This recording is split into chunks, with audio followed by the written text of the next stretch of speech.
Also, isn't that anti-science too? That's just one of many questions that I have. I have a lot of 2A stuff from Missouri AG Eric Schmitt, who joins us now. And it's good to see you, sir. I missed you when you were in Dallas at CPAC because I was running to speak. And then I think you were doing something and I was getting home to my sick dog. And so I didn't stay very long after. But I'm glad to see you now.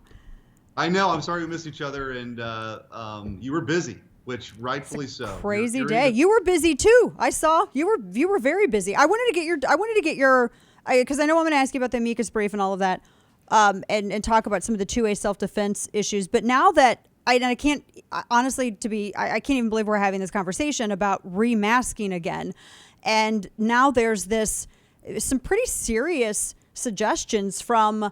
You have Dr. Fauci, you have the Surgeon General talking about vaccinated Americans should, yes, it's very appropriate to remask. I know that Governor Greg Abbott just came out and said that there's not going to be any statewide mandate. Honestly, how much room do people have to force something like this again? Your thoughts?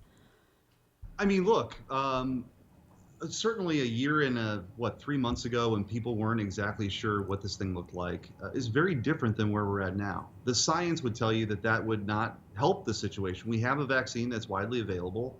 When people get a vaccine, they can act immune. And that's where we're at. So I think this is about, quite honestly, especially at the local level, about people who had unbelievable levels of control to dictate, movements and what people could do, and they were being listened to, and all of that. But honestly, as you sort of alluded to, a lot of these suggestions are anti-science, and we're being told, we should follow the science, and we should, which is why this conversation now creeping back up, I think is incredibly disingenuous, quite frankly. So we'll monitor it. I can't see, Missouri having a statewide mask mandate, and certainly I wouldn't be supportive of that, and we'll be monitoring at the local level too. When this was happening a few months ago, the remaining sort of county, St. Louis County, with 1 million people, I know you're familiar with the region, had a requirement still that you had to get the government's permission to have an outdoor picnic, and we sued St. Louis County, and 3 days later they relented and got rid of all the restrictions. So we'll be watching it very closely. Yeah, I saw some people were mad at you because you were critical of CM Page, who seems to, he's very, very kind of authoritarian guy.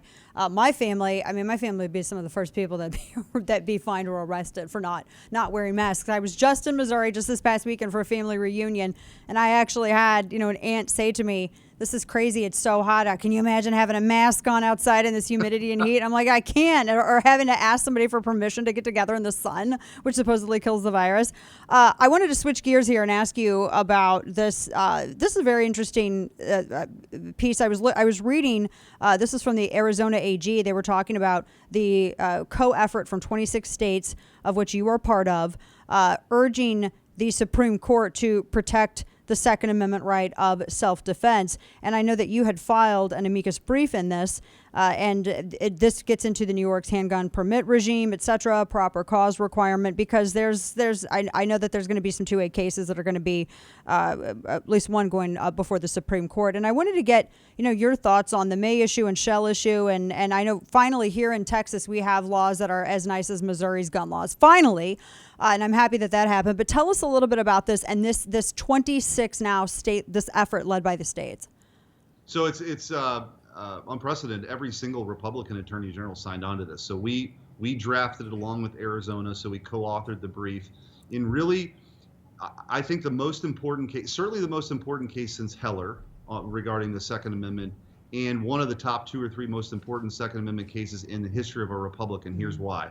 Heller clearly established 15 years ago that the right to bear arms was an individual right, that all of us are born with certain rights that come from God. In fact, you can go back to the Glorious Revolution when this sort of starts in England, where we kind of discover this idea that people have a right to self-defense, or it becomes codified in law.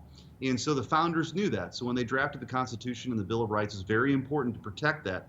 Government's just our shared project to protect our individual rights. We're born with certain rights, including the right to self-defense, and that's what the Second Amendment protects. So Heller stood for that. The question now is, does that right extend beyond the home, essentially, right? So New York has this may issue regime, meaning you have to go to a bureaucrat and prove to that bureaucrat in New York that you're at risk and that you need to carry, get permission to carry that firearm outside the home. If you understand, the original intent of the Second Amendment and the case law since, the answer to that question is that constitutional? Should be a resounding no. And that's what this case is all about. So the Supreme Court agreed to take this case. They hadn't taken many Second Amendment cases in the last couple of terms. So this one's really important.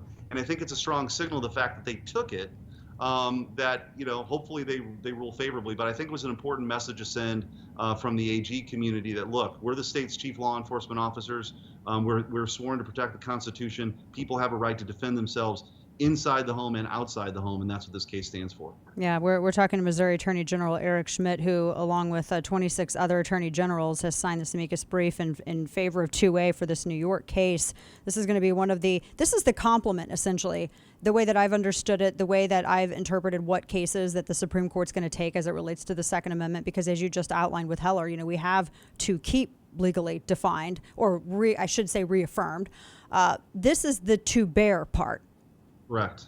Yeah, that's exactly right. And so whether or not you can bear arms, right, as you are somewhere maybe outside the home, so you can keep, firearms in the home, and Heller essentially stood that's an individual right, but to bear arms, to be able to protect yourself when you're somewhere else or protect your family, that's what this stands for. Right. And the government, it was never intended the way the founders drafted it, and never, It doesn't even make any sense logically to think that the founders who just were fighting with the largest military in the world, that they would, well, you can have your firearms to keep at home, but you can't bear them on your person and leave your. I mean, it's just silly. It doesn't even go. It doesn't. Yeah.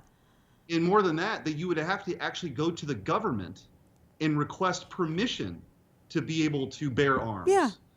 That's antithetical to the Second Amendment, and certainly how the founders viewed this. And that's why I think we're going to be successful. It's a big, important case. I mean, there's only in the Second Amendment sort of legal jurisprudence, there's only a few that kind of stand out, and I think this will be one of them. Yeah, this will definitely be one of them, and will really underscore. I mean, that will be, as I just said, that'll be the perfect complement to Heller. And I also am looking at the effect that's going to have on so many of these other states. What does that do to states that kind of play around with the may and shall issue? Because I know that there was a legal ruling that if you're not going to allow shall issue, then you have to do one or the other. You can't deny people the ability. You have to at least, give them some alternative, some route.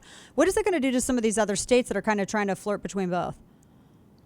Yeah, so it's it'll really be the death knell for these may issue regimes, which are very arbitrary and subjective. And again, some faceless bureaucrat shouldn't be deciding whether or not you feel like you're actually in danger or not, or you're at risk or not. That's really what this comes down to. Now, for a state like Missouri or Texas, I was proud to have voted for constitutional carry in Missouri. So it's less of an issue here. But the Second Amendment, one state doesn't get to just cancel the Second Amendment. And so this is a right of all Americans to be able to protect themselves. It's a God-given right. And I think we all stand together as a country, certainly as conservatives, and stand up for that principle. Whatever criticism comes our way, that's okay. This is an important fight to have, and I'm proud to be leading the charge along with Arizona. Yes, we're talking with Missouri Attorney General Eric Schmitt. One other issue for you, although I know that you've spoken out about it, there hasn't been and Missouri's always been, I don't think a lot of people have really taken issue with Missouri's voting laws. I know in Texas we're having a slap fight here because apparently, according to Joy Reid over at MSNBC, Texas is an apartheid state, apparently, because apartheid has new definitions now in this crazy 2021 world. But the argument of voter ID and identification, and in Texas, you can get it for free if you need it, and if you can't even get out and get it, you can use the last four digits of your social. I just kind of wanted to get your thoughts on this whole fight, because really what states are trying to do with protecting voter integrity is just being used as kindling for what Democrats would like to do nationally, which is federalize elections and take that power away from states. And I know you oppose that.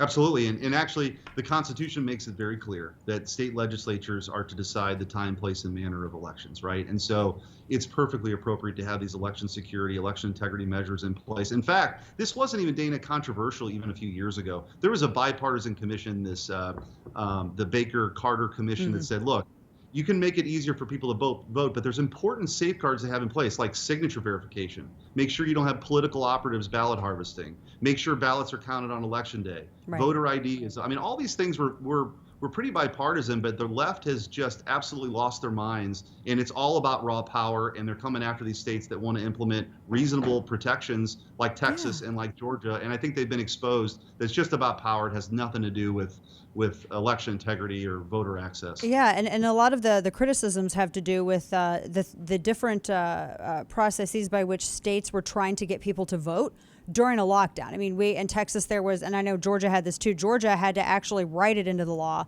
that for them to have these ballot drop boxes and the restrictions for those. And in Texas there was what is it? I think there. I'm not quite familiar with exactly all of the different things that Missouri did in order to accommodate voting. But you can't keep that when it's not a lockdown anymore. I mean, you have them because of a lockdown. That's right. And so what happened in Missouri is we beat back 3 lawsuits.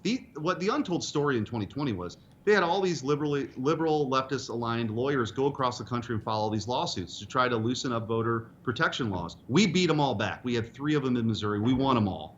But of course, they were going to other states and were successful in other states and in places like Pennsylvania that allowed ballots to be counted that weren't even postmarked on Election Day. That was the game, right? And so now they want to federalize all that. They saw what that meant, and they want that now to be enshrined in HR 1. And I think election integrity is the cornerstone of this republic, and we need to fight really hard to make sure we maintain the integrity of our elections. Having voter ID laws, anti-ballot harvesting, counting ballots on Election Day, signature verification are all perfectly reasonable. Everybody who wants to vote can vote. No one's being denied. That's the truth. And I think their lies are now being exposed, finally. But they're coming at it. I mean, they're serious about this, and they want to try to flip Joe Manchin and, the Arizona senator, and they mean business. And so that's why I think we have to stand firm. I agree. I think if Democrats believe that voter ID is such a identification to vote is such a identification period is so bad, then I look for them to abolish identification to purchase liquor and tobacco and to drive a car and to do every other activity in America where an ID is required. But I don't see them doing that, which signals to me it's not really about that. No, or Delta Airlines that had such a problem. Georgia's law. I mean, you have to have an ID to get on their plane. It's why all this stuff's so phony. And it's just reflecting to the left. Exactly. People have had it. They have. Missouri AG Eric Schmitt, appreciate your fight, not just on protecting voting integrity, election integrity, but also for the Second Amendment. We're going to watch and see what that case does. I know we'll be talking with you again soon on that. Thanks so much. Good to see you. Good to be with you again.